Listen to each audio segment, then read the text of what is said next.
সবাই হয়ে গেছি রেডি, গুবলেট আমার কোলে। Let's start today's blog. আমাদের প্রথম লোকেশনে সেটা হচ্ছে সি ক্যাথিড্রাল।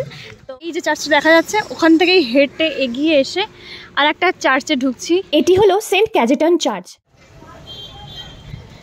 তো এই ছিল আমাদের third stop.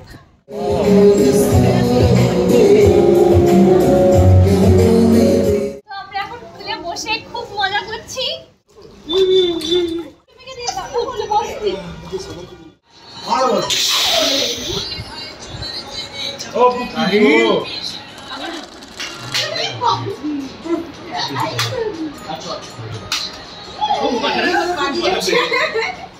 Hello everyone, my name is Anulekha. You are watching Positive Moon. Let's start today's video. আজকে আমাদের গোয়াতে ডে 2 আর আমাদের সকাল সকাল বেরোনোর কথা ছিল, বাট অ্যাজ ইউজুয়াল আমরা লেট হয়ে গেছি। বাট স্টিল সবাই হয়ে গেছি রেডি, গুবলেট আমার কোলে। আর দেখো সবাই রেডি হয়ে আছে, এইদিকে ওরাও দাঁড়িয়ে আছে। তো আমরা একটা 4 চাকা নিয়েছি আর কিছু তোমাদের স্কুটি নিয়েছি। তো আমরা যাবো স্কুটিতে, কেউ কেউ যাবে গাড়িতে। তো কিপ ওয়াচিং দ্য ব্লগ, সব ডিটেলস তোমাদেরকে ব্লগের মধ্যে দিয়ে দেবো। Without wasting any more time, let's get started and let's start today's blog. পড়েছি বেরিয়ে, আর দেখো গোয়ার রাস্তা কি সুন্দর রাস্তা, আর আমরা যাচ্ছি স্কুটিতে। রাস্তায় যেতে যেতে তোমাদেরকে আজ বলে দেবো গাড়ির ব্যাপারে ইনফরমেশন। গোয়াতে আমরা যে কদিন ছিলাম, আমরা গাড়ির রেন্টে নিয়েছিলাম এবং নিজেরাই ড্রাইভ করেছিলাম। এতে তুলনামূলক কম খরচে এবং নিজেদের স্বাধীনতা মতন ঘোরা সম্ভব হয়েছিল। লোকাল যে কোনো দোকান থেকে 4 হুইলার বা 2 হুইলার ভাড়া নেওয়া যায়। গাড়ি নেওয়ার জন্য অরিজিনাল আধার কার্ড এবং ড্রাইভিং লাইসেন্স ক্যারি করা অত্যন্ত প্রয়োজন। অরিজিনাল আধার কার্ড এবং ড্রাইভিং লাইসেন্সের একটা ফটোকপি ওরা জমা রেখে দেয় গাড়ি হ্যান্ডওভার করার সময়। গাড়ির ভাড়া ডিপেন্ড করে সিজন, টাইমিং এবং গাড়ির কোয়ালিটির ওপর। ফর অ্যান এক্সাম্পল, আমরা যখন গেছিলাম তখন নর্মাল স্কুটির ভাড়া চলছিল 400 টাকা প্রতিদিন। উইকেন্ডে সেটাই হয়ে যায় 500 থেকে 600 টাকা। নতুন স্কুটির ভাড়া চলছিল 700 টাকা প্রতিদিন। উইকেন্ডে সেই সেম স্কুটির ভাড়া হয়ে যায় 900 টাকা প্রতিদিন। বাইক মোটামুটি 800 টাকা, ছোট 4 হুইলার অ্যাপ্রক্সিমেটলি 1500 থেকে 2000 টাকা, বড় আর্টিকা টাইপের গাড়ির ভাড়া চলছিল 2500 টাকা প্রতিদিন, এবং সেটা থেকেই বড় গাড়ির ভাড়া শুরু। এরপর যত দামি গাড়ি তোমরা নেবে তত দাম তার হবে। গাড়ির তেল নিজেদের খরচায় ভরতে হয়। এর সাথে বলে রাখা ভালো, গাড়ি হ্যান্ডওভার নেওয়ার সময় সুন্দর করে ফুল গাড়ির ভিডিও করে রাখা ভালো, যাতে হ্যান্ডওভারের সময় কেউ কোনো রকম ড্যামেজ বা এক্সট্রা চার্জেস ক্লেম না করতে পারে হ্যান্ডলিং পারপাস। তো আমরা চলে এসেছি আমাদের প্রথম লোকেশনে, সেটা হচ্ছে সি ক্যাথিড্রাল। তো চলো তোমাদেরকে ব্যাক ক্যামেরা করে দেখিয়ে দিচ্ছি। This is the cathedral and আমরা ঢুকছি ক্যাথিড্রালের মধ্যে, সি ক্যাথিড্রাল। এই আমাদের ব্যাটালিয়ন, সবাই ঢুকছে।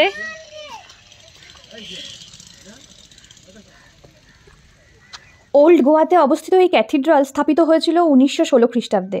গির্জাটির দৈর্ঘ্য 250 ফুট অর্থাৎ 76 মিটার এবং প্রস্থ 181 ফুট অর্থাৎ 55 মিটার। সামনের অংশটি 115 ফুট অর্থাৎ 35 মিটার উঁচু। সি ক্যাথিড্রালের টাওয়ারে একটি বড় ঘণ্টা রয়েছে, যা এর সমৃদ্ধ স্বরের কারণে গোল্ডেন বেল নামে পরিচিত। এটি গোয়ার বৃহত্তম এবং বিশ্বের অন্যতম সেরা বলে জানা গিয়েছে। এটি খোলা থাকে সকাল 7টা থেকে সন্ধ্যে 6:30 পর্যন্ত। এখানে ঢুকতে গেলে কোনো শর্ট ড্রেস বা স্লিভলেস পরা যাবে না। আমরা আমাদের সাথে থাকা স্কার্ফ কোমরে জড়িয়ে ঢুকেছিলাম। তো ওই চার্চের পরেই আমরা এই যে চার্চটা দেখা যাচ্ছে, ওখান থেকেই হেঁটে এগিয়ে এসে আর একটা চার্চে ঢুকছি। এটি হলো সেন্ট ক্যাজেটন চার্চ, যা চার্চ অফ ডিভাইন প্রেসিডেন্স নামেও পরিচিত। গির্জাটি একটি গ্রিক ক্রুশ আকারে তৈরি এবং এর ভেতরে ল্যাটিন শিলালিপি সহ একটি বড় গম্বুজ রয়েছে। 3 জন ইতালীয় যাজক 1639 সালে খ্রিস্টধর্ম প্রচারের জন্য ভারতে আসেন। 1643 সালে তারা একটি হাসপাতালে কাজ শুরু করেন, কিন্তু পর্তুগিজ ভাইসরয় তাদের বহিষ্কার করেন। ইতালীয় ধর্মযাজক সেই সময় পর্তুগালে ফেরত গিয়ে পর্তুগালের রাজা 4র্থ জনকে বোঝান যে গোয়াতে পর্তুগিজ যাজকদের সাথে তাদের কাজ করা খ্রিস্টধর্মের স্বার্থে হবে। রাজা 1650 সালে হাসপাতাল নির্মাণের অনুমতি দিয়েছিলেন এবং 1655 সালে তারা গির্জা এবং এর কাছাকাছি একটি ছোট কনভেন্ট স্থাপনের অনুমতি পেতে সক্ষম হয়েছিল। ইতালীয় স্থপতির তত্ত্বাবধানে গির্জাটির নির্মাণের কাজ চলছিল, যা সম্পন্ন হয় 1661 খ্রিস্টাব্দে। বাবু কোথায় যাচ্ছি আমরা এখন? তো আমাদের এই চার্চ দেখা হয়ে গেছে। বুঝতে পারছি এই ভূত মুখটা দেখে তোমরা কেউ বুঝতে পারছো না, বাট ইয়েস, গরম থেকে বাঁচার জন্য এটাই উপায়। And we are ready to go to our next spot. তো এই ছিল আমাদের থার্ড স্টপ। টাইমিংটা তো দেখেই নিলে। এখান থেকে এন্ট্রি করলাম, এইখানে পার্কিং দিয়ে এখানে এন্ট্রি। আর যদি হেঁটে আসে বা কেউ অন্য গাড়িতে আসে তাহলে ওইখান থেকে এন্ট্রি। আইকনিক এই গির্জাটি একটি তীর্থস্থান এবং ইউনেস্কো কর্তৃক বিশ্ব ঐতিহ্যবাহী স্থান হিসেবে স্বীকৃত। কোনো রাসায়নিক সূত্র ছাড়াই সেন্ট ফ্রান্সিস জেভিয়ারের পবিত্র দেহ এখানে সংরক্ষণ করা হয়েছে। এটি প্রতি 10 বছরে একবার নামিয়ে আনা হয় জনসাধারণের সামনে। সাধুর মৃতদেহ দাফনের দিনের মতোই সতেজ আছে, কোনো রাসায়নিক সংরক্ষণ ছাড়াই।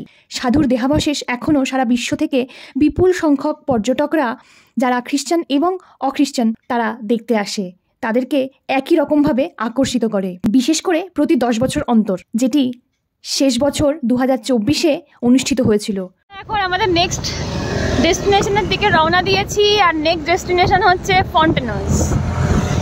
সো ওখানে হচ্ছে তোমাদের পর্তুগিজদের আমলে বানানো সুন্দর সুন্দর বেশ বাড়ি আছে, যেখানে প্রচুর ফটোগ্রাফি করা যায় এবং লোকে করে।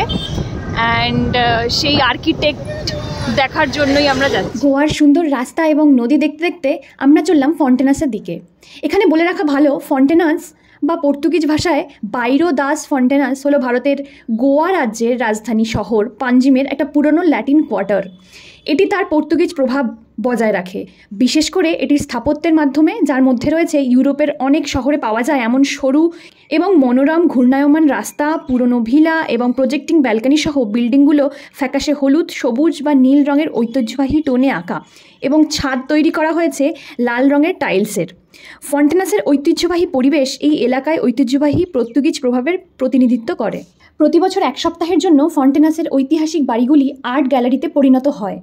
ফন্টেনাস উৎসব হলো গোয়াতে ফেব্রুয়ারি মাসে অনুষ্ঠিত একটি শিল্প ও সংস্কৃতি উৎসব।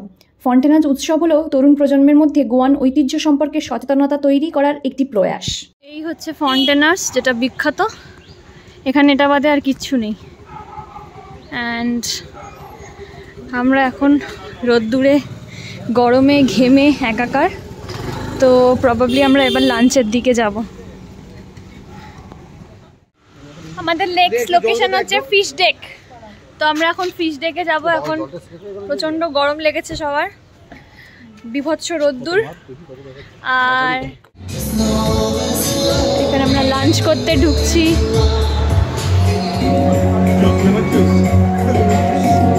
আমি প্রন থালি নেব, আমি চিকেন থালি নেব।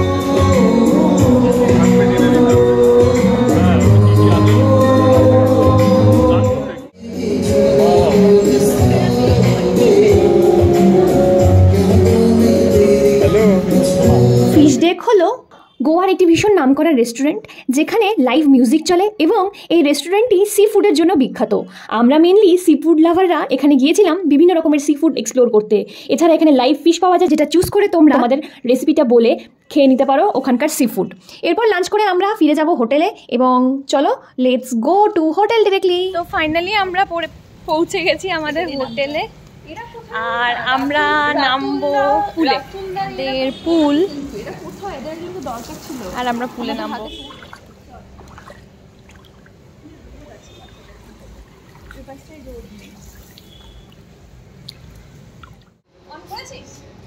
তো আমরা এখন পুলে বসে খুব মজা করছি।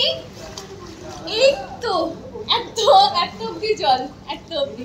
ওইদিকে বাচ্চাদের খেলার জন্য ছোট্ট পুল আছে, যদিও এই পুচকে বাচ্চাটা এখানে বসেই খেলছে মায়ের পাশে, জল নিয়ে ছাপাত ছাপাত ছাপাত ছাপাত করে খেলছে। এটা আমার মুখেও দিচ্ছে, এটা আমার মুখেও দিচ্ছে, এটা আমার মাথাতেও দেবে। হ্যাঁ হ্যাঁ, তো এই হচ্ছে ব্যাপার। দেখার পর শরীর খারাপ হয়ে গেছে। Stay tuned in my vlog.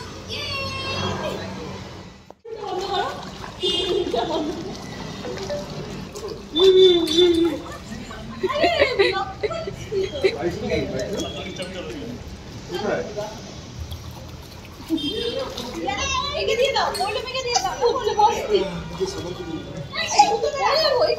তুমি তো আমাকে কেয়ারই করো না, বলতে সাঁতার কেটে।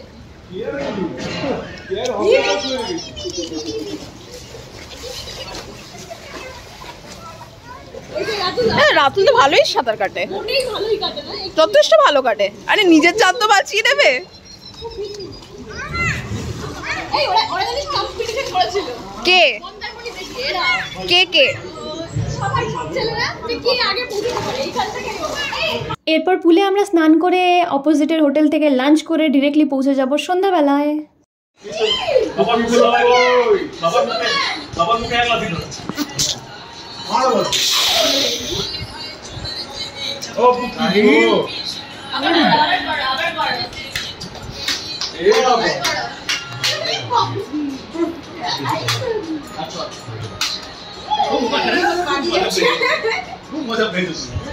রাই নাচো নাচো নাচো নাচো